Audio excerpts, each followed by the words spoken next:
안녕하세요. 동만남 대림입니다. 반갑습니다.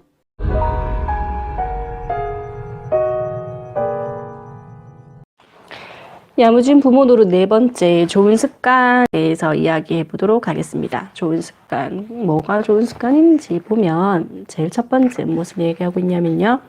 건강한 식습관을 심어준다. 건강한 식습관. 음식 제한이 나쁜 음식을 부추긴다 라고 하면서요. 음식을 제한하지 마라 라고 이야기를 하고 있습니다. 그래서 저도 요걸 읽고 조금 제한을 이 음식은 나쁜 음식이야 라고 하면서 이렇게 하잖아요. 근데 제한하지 마라 라고 얘기하고 다이어트가 섭식장애로 이어진다라는 이런 이야기를 하면서 그럼 과연 뭐가 제대로 된 식사일까? 그래서 직관적인 식사라고 이야기를 하고 있습니다. 영양학자 에린 세터는 자녀에게 식사를 권하되 과식시키지 않는 법이라는 책에서 정상적인 식사를 이렇게 얘기하고 있다고 합니다. 정상적인 식사란 배고플 때 먹고 만족스러울 때까지 먹는 것이다. 좋아하는 음식을 골라 먹고 그만 먹어야 한다는 생각 때문에 멈추지 않고 충분히 배부를 만큼 먹는 것이다. 올바른 음식을 고르기 위해 선택에 약간의 절제는 해야 하지만 그렇다고 해서 즐겨도 될 만한 음식을 빠뜨릴 만큼 제한적이어서는 안 된다. 정상적인 식사는 대부분 하루 3끼까지만 간식도 곁들일 수 있다. 정상적인 식사는 약간의 실수를 하더라도 몸이 벌충해 주리라고 믿는 것이다. 약간 요컨대 정상적인 식사는 유연하다.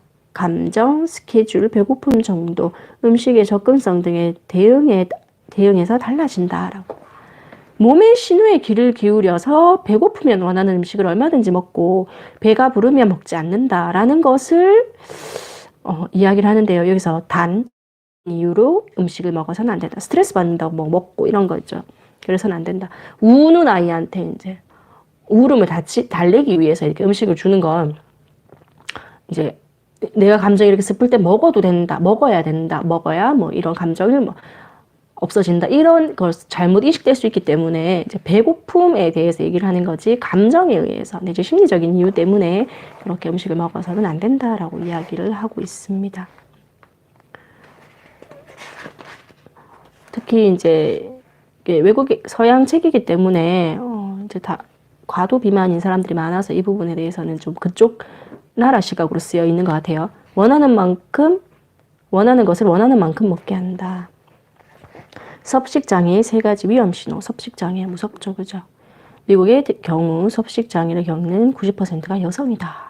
이렇게 얘기를 하네요. 부모가 비만을 부추긴다.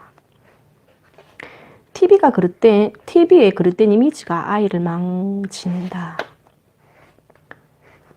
부모가 먼저 건강한 식습관을 갖는다. 항상 부모가 먼저 해야 된다, 그죠? 읽어보겠습니다. 아이에게 건강한 식습관을 드리는 14가지 방법.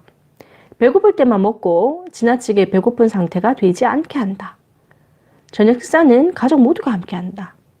가족 모두가 함께 한다. 우리 밥상머리의 기적에서 얘기한 거랑 같은 거다, 그죠? 가족 모두 식탁에서 식사한다. 식탁에 TV, 라디오, 휴대폰, 컴퓨터 등을 두지 않는다. 몸 신호에 귀를 기울이도록 권장한다. 식사 중엔 TV 시청을 제한한다. 다양한 음식을 먹을 수 있는 기회를 주고 특정 음식을 먹지 못하게 막지 않는다. 음식을 상벌로 사용하지 않는다. 자신의 감정을 파악하고 표현하는 방법을 가르쳐서 심리적인 이유로 음식을 먹지 않게 한다.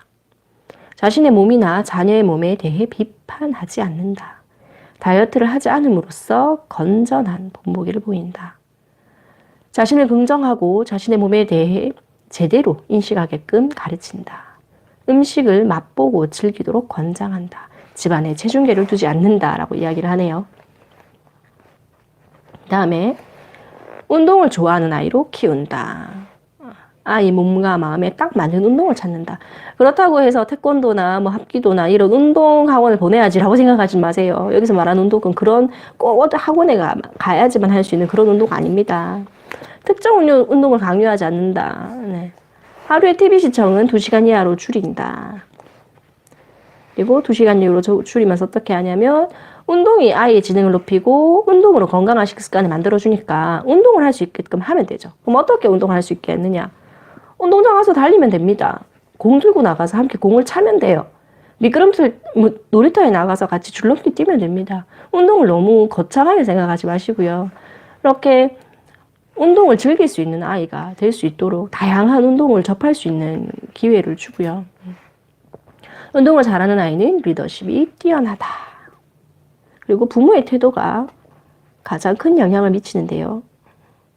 부모가 자기 자신을 비판할 때 나는 너무 뚱뚱해요. 똥수리보다 어울리지 않아. 이런 말을 하지 않아야 합니다. 부모가 다른 사람을 비판할 때 승모가 출수감찾을 때 얼마나 흉했는지 너 봤지? 뭐 이런 얘기들.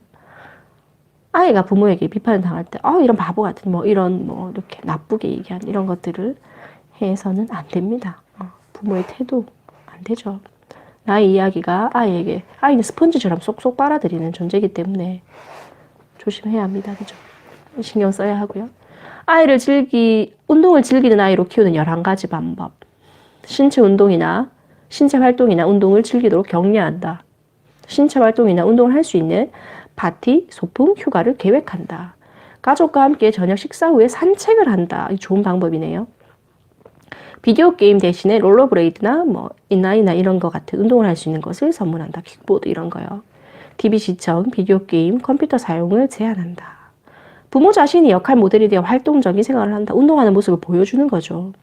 집안에 줄넘기, 공, 운동용품을 갖춰서 쉽게 이용할 수 있도록 한다.